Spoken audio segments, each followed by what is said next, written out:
komunikasi ini tentang hari ini mungkin aku akan sedikit berbagi dengan teman-teman tentang sebenarnya masih akan nyambung dengan materi yang teman-teman pelajari tentang psikologi komunikasi. Hari ini mungkin kita akan belajar bagaimana memahami kelompok dan dinamika kelompok. Apakah cukup erat dengan perilaku berkomunikasi? Jadi nanti kita lihat seperti apa. Harapan video kelas ini bisa digunakan untuk diskusi. Jadi silakan barangkali ada yang ingin berbagi. Mungkin Anda juga ingin dengar dari teman-teman seperti apa. Silakan bisa terbuka dan membagikan pengalaman seperti apa. Mungkin sekaligus juga memperkenalkan dua teman di belakang yang nggak lupa yang pakai baju putih. Yang awal yang pakai kebaya putih.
Sifatnya informal. ya. Kalau ini dia kelompoknya apa? Kelompok Organisasi. Selisih satu. Oke.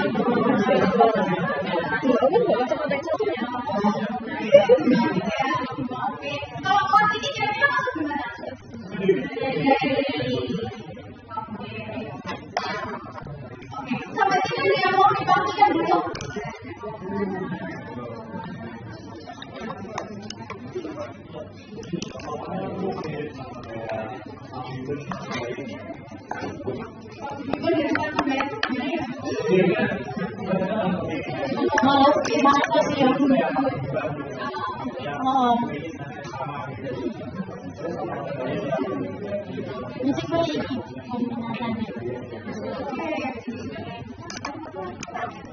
Seperti apa dari definisinya?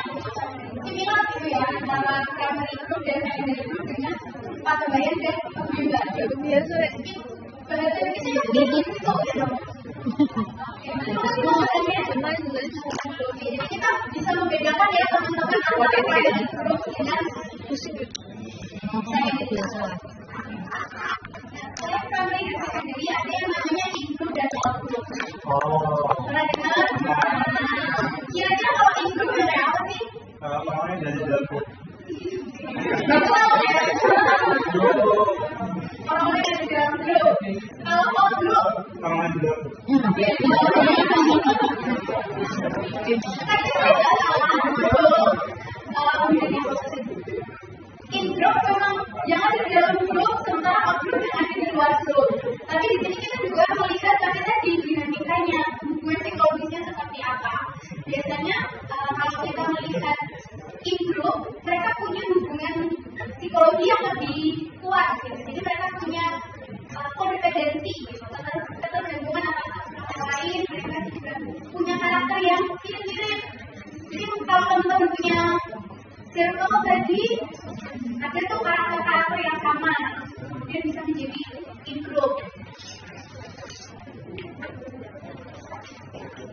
Kemudian ada juga yang out-group yang ada di luar grup.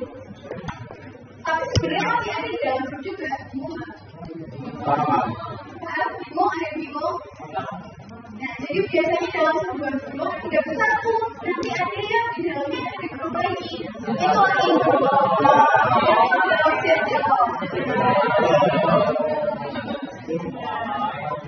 Sebenarnya kalau melihat ke ini ya, pola pertemanan kayaknya jadi lebih gampang gitu ya berbayangnya. Satu yang seperti itu teman-teman. Mungkin juga kalau kita melihat ke organisasi, ada yang punya departemen. Gitu. Jadi in-grupnya adalah departemen, out-grupnya adalah rekan-rekan di luar departemen kita, tapi nanti dalam satu organisasi. Hubungan psikologisnya ada, kedekatannya ada, tapi mereka memiliki level yang berbeda. Ada yang mau dipastikan dulu bagian ini? Ada? Kalau tidak ada? Cuma dia hubungannya apa ya? Komunikasi. Karena kita tadi sudah paham seperti apa kelompok itu, sudah tahu apa saja contoh kelompok dan bagaimana dia berpengaruh ke dinamika sosialnya, pasti juga akan merambat ke perilaku komunikasi. Nah, biasanya dinamika kelompok ini akan menentukan cara kita berkomunikasi dengan orang lain atau dengan instansi tertentu seperti apa. Biasanya juga akan ada resiko dari masing-masing perilaku ke kelompoknya itu seperti apa. Jadi ada yang mungkin karena sudah punya kedekatan yang intimate tadi yang dekat, maksudnya jadi casual aja. Karena ada yang mungkin membawa komunikasinya jadi harus lebih formal, harus lebih resmi, karena mungkin kelompok yang dibawa adalah kelompok yang formal. Nah, jadi kelompok ini akan sangat mempengaruhi bagaimana kita menyampaikan komunikasi, menyampaikan sebuah informasi. Nah, di sini ada 3 contoh nih, yang 3 contoh pengaruh dari kelompok dalam berkomunikasi. Yang pertama, jadi ada konformitas. Yang kedua, jadi ada polarisasi. Dan yang ketiga, ada fasilitasi sosial. Ada yang familiar dengan ketiga apa ini? Yang paling familiar mana? Polarisasi. Sampai nyangka sih dulu, polarisasi itu apa sih? Oke, kecenderungan dalam yang ekstrim. Ada yang punya pendapat lain? Belum ada? Oke, kalau konformitas, ada yang pernah dengar konformitas? Kekompakan. Kekompakan? Boleh. Ada lagi yang punya pendapat lain tentang konformitas? Menyesuaikan? Bisa. Kalau fasilitasi sosial? Ini kayaknya asing ya? Ya. Oke, kita mulai dari konformitas dulu. Jadi, kekompakan gitu. Bisa digunakan seperti itu. Jadi konformitas itu bagaimana kemudian dinamika kelompok tadi mempengaruhi kita dalam berperilaku atau berkomunikasi juga. Gitu. Contoh sederhananya mungkin teman-teman di grup, teman-teman circle kalian pengen makan, nanya aku mau makan apa. Biasanya banyak kan contoh-contoh makanannya mau apa, bakso, ayam geprek, atau segala macam. Nah, teman-teman kita ada nggak punya preferensi tertentu, tapi karena mayoritas banyak yang milih ayam geprek, jadi kita pilih ayam geprek. Itu adalah konformitas. Yang paling sederhana, tapi bisa juga ke perilaku-perilaku yang lain. Ada yang mungkin punya contoh? Apa masih bingung konformitas itu apa?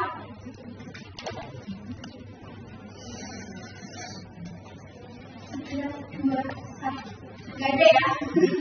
Oke, kalau begitu kita lanjut ke pengaruh yang kedua, yaitu polarisasi. Seperti disebutkan tadi, polarisasi itu ya berkutub gitu. Ada yang ke kanan, ada yang ke kiri. Jadi melihat ke arah yang ekstrim. Biasanya ketika kita punya kelompok, kita masuk dalam dinamika kelompok tersebut untuk memutuskan sesuatu, kita jadi condong ke salah satu, nggak bisa tengah-tengah. Dan yang terakhir adalah fasilitasi sosial. Nah, fasilitasi sosial ini adalah bagaimana kinerja individu dalam kelompok tadi menentukan hasilnya seperti apa, tujuannya seperti apa. Gitu. Jadi kelompok ini menjadi mungkin visi bersamanya. Oke, ada yang berdoa di sini? Oke, ada? Oke. Nah, ini saya masuk ke teori yang agak membawa tokoh gitu ya. Ini dari Stockman. Jadi setiap dinamika kelompok itu memiliki stage atau fase. Yang pertama adalah forming. Seperti namanya forming, jadi pembentukan. Jadi kita lagi membentuk nih kelompoknya seperti apa. Ada yang bisa memberikan contoh untuk forming seperti apa dalam kelompok? Orang sama-sama suka main mobile game. Jadinya mereka membentuk komunitas sendiri, bentuk kelompok sendiri di dalam satu biasanya satu lingkupnya satu sekolah, universitas sampai itu. Oke, jadi pembentukan karena punya interest yang sama ya. Oke, ada lagi yang lain? Kalau dulu waktu pertama kali teman-teman masuk ke UGM, kira-kira bentuk formingnya di mana? Pionir? Seperti apa waktu itu? Di kelompok-kelompokin? Kamu nggak waktu pertama kali? Bahasa-bahasanya apa sih biasanya kalau lagi?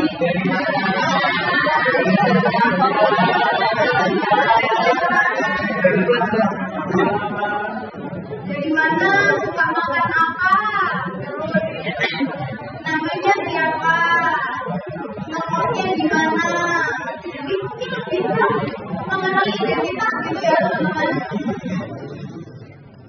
Oke, nah jadi forming itu kan kemudian dari bawahnya ada lagi bagaimana kita cenderung mungkin ramah, bersikap positif dan fokus untuk memahami identitas masing-masing orang di dalam kelompok tersebut seperti apa. Jadi tadi seperti yang teman-teman lakukan tadi ketika awal kenal seseorang sedang membentuk kelompok, nanya dulu nih mereka sukanya apa, caranya gimana, kebiasaannya seperti apa, dan seperti itu. Kemudian masuk ke fase kedua, storming, badai. Kira-kira kalau di dalam badai ada konflik gitu, jadi di dalam badai kelompok itu ada mulai muncul nih konflik-konflik kecil. Biasanya muncul karena ada ide yang mulai bertabrakan. Ada yang bisa memberikan contoh?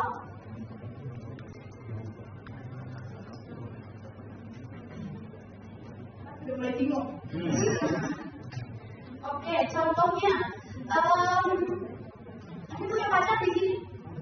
Banyak. Siapa yang punya pacar?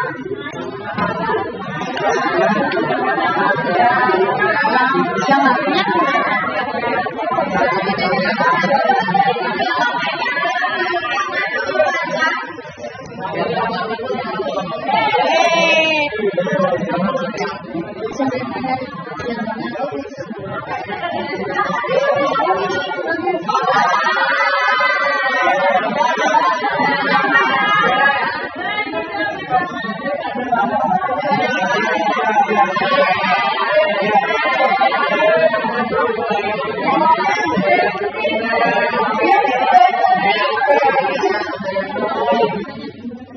Oke, mungkin kita bisa pakai contoh gitu teman-teman. Kalau bayangkan nih, kalau punya pacar kira-kira konflik yang pernah dilalui seperti apa sih?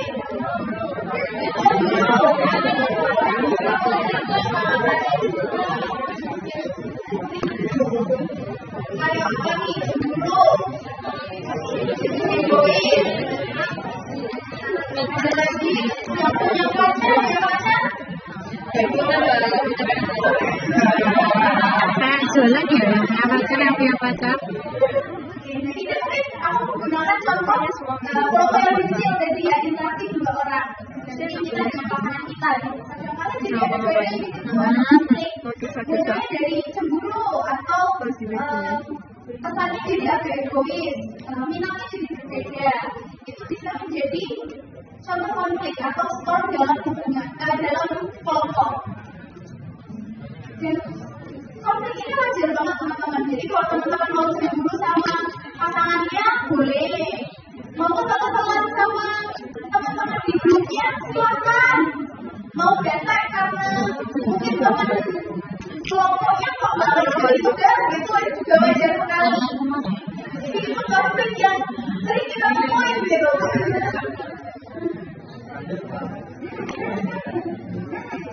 Banyak banget bentuk storm di sini, bentuk konflik yang kita bisa temui dalam kelompok dari yang kecil sampai tadi mungkin yang sifatnya formal seperti organisasi atau pekerjaan. Terus gimana kalau udah ketemu storm itu harus apa? Apa? Cari solusi. Apa? Gitu ya. Oke. Nah, yang mau disebutkan tadi adalah fase ketiga, yaitu norming. Jadi kita berusaha untuk memecahkan konfliknya seperti apa sih? Oh, jadi ternyata cemburu gara-gara pasangan kita masih nyimpen kotak mantan.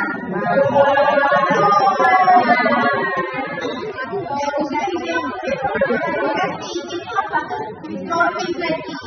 Mungkin kalau dalam organisasi tujuannya berbeda-beda, visinya sama, tapi mungkin untuk mencapai ke sana jenisnya ini perlu untuk dicari di norming.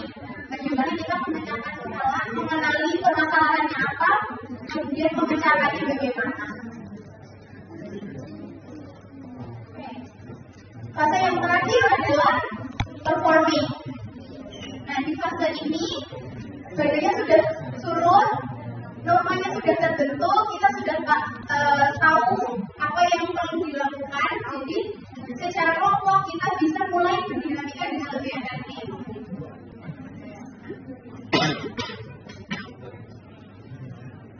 Dari empat fase ini ada yang mau dipastikan dulu teman-teman? Ada yang mau ditanyakan? 3, 2, 1. Oke.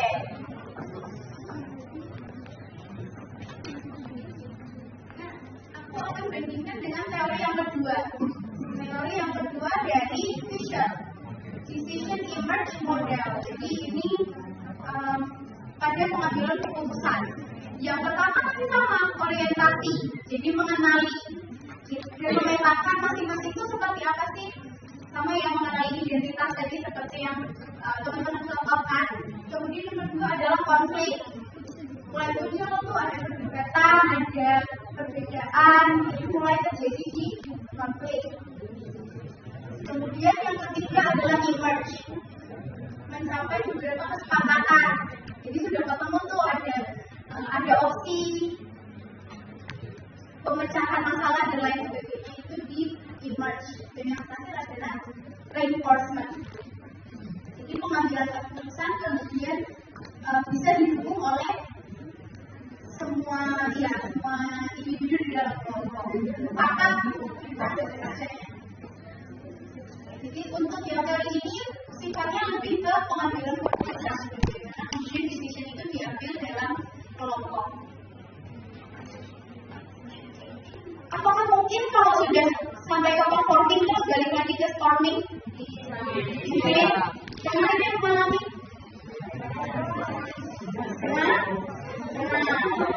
Di kelompok apa tuh?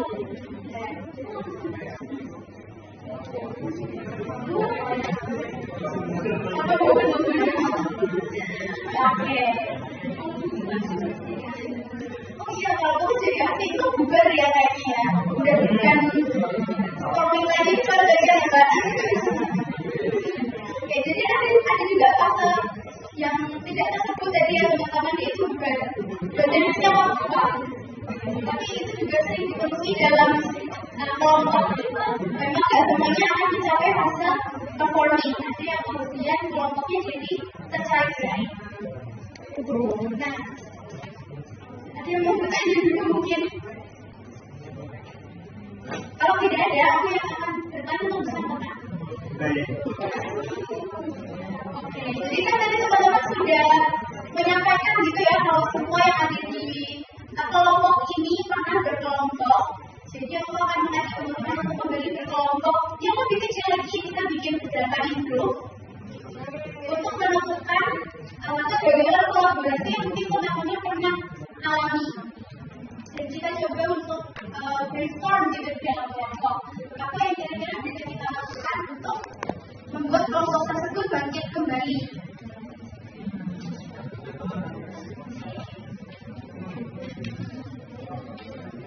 Bingung atau bingung? Bingung. Kelompoknya gimana? Enaknya gimana? Kita bisa bikin kanan kiri atau depan belakang mungkin? Kanan kiri, kanan kiri. Kalau teman-teman ini yang posisinya digeser, boleh mungkin melingkar atau depan belakang. Nyamannya teman-teman aja, lebih enak di mana? Sudah visualisasi dong. Berapa orang? Mungkin kita betul ya. Mungkin 8 gitu atau sampai berapa? Itu 5. Oh, sampai 5 ya? Satu baris boleh? Gak apa, silakan. Anjir, sebaris. Bilang sampai 7 orang ya? Coba ngebuat satu. Enggak, bukan kita 5 aja.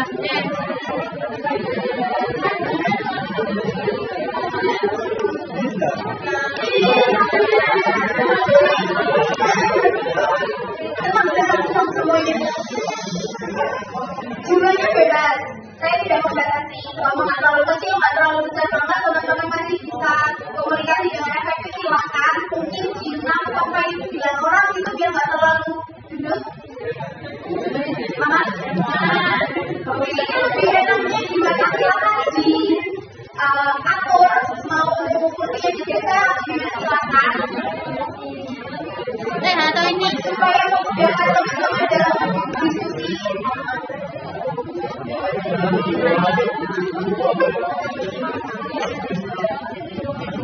Kalau ada yang mau di bawah silakan. Nah, akan dibagikan kertas. Nanti teman-teman bisa mungkin bikin mind map atau menggambarkan seperti apa upaya yang teman-teman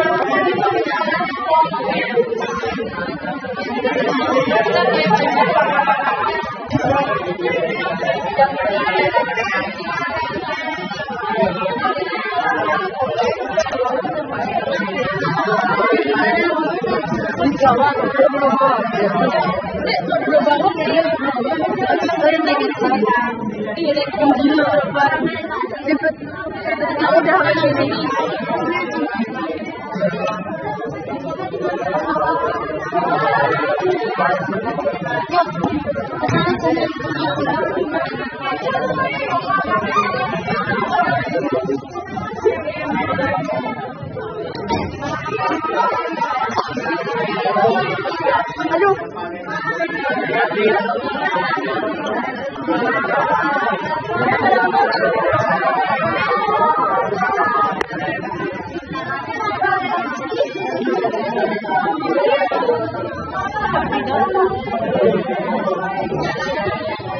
sini aja ya.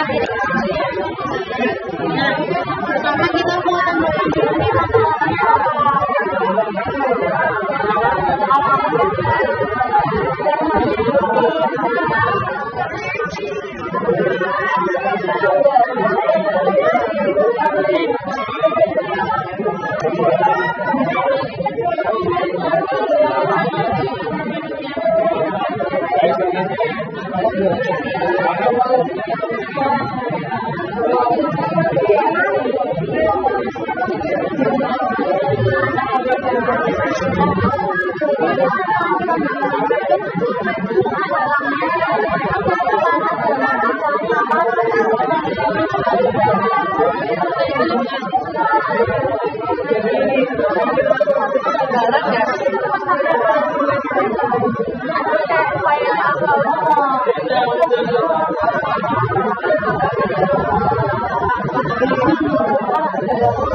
Satu tipe sendiri itu bisa aja aman, setuju.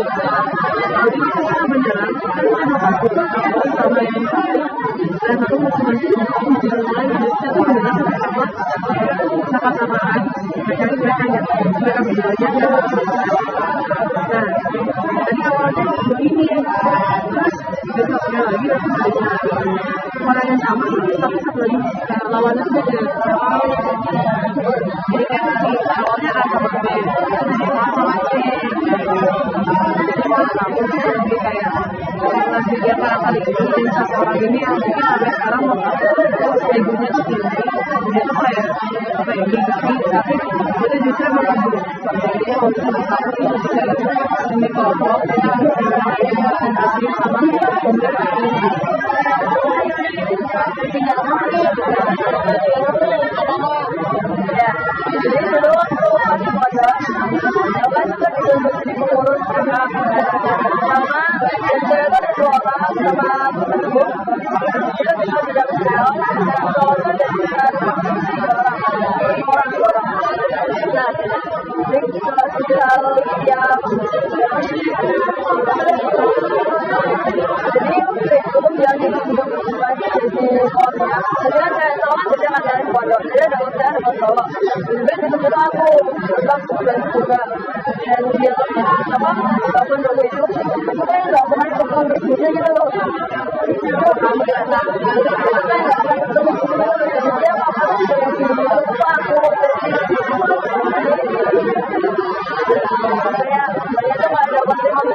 sama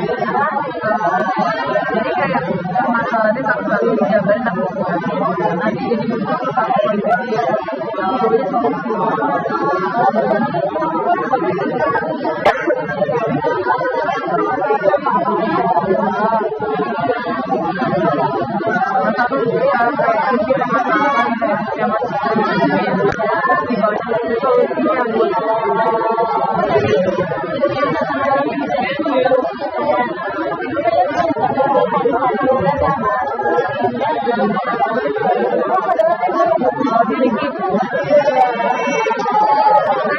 ini contohnya.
cara mengontrol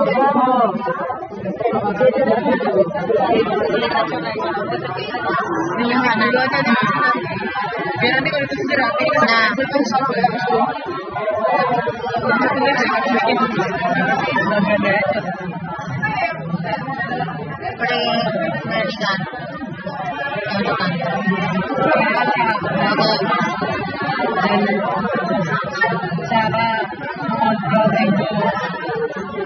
ego yang berbeda membuat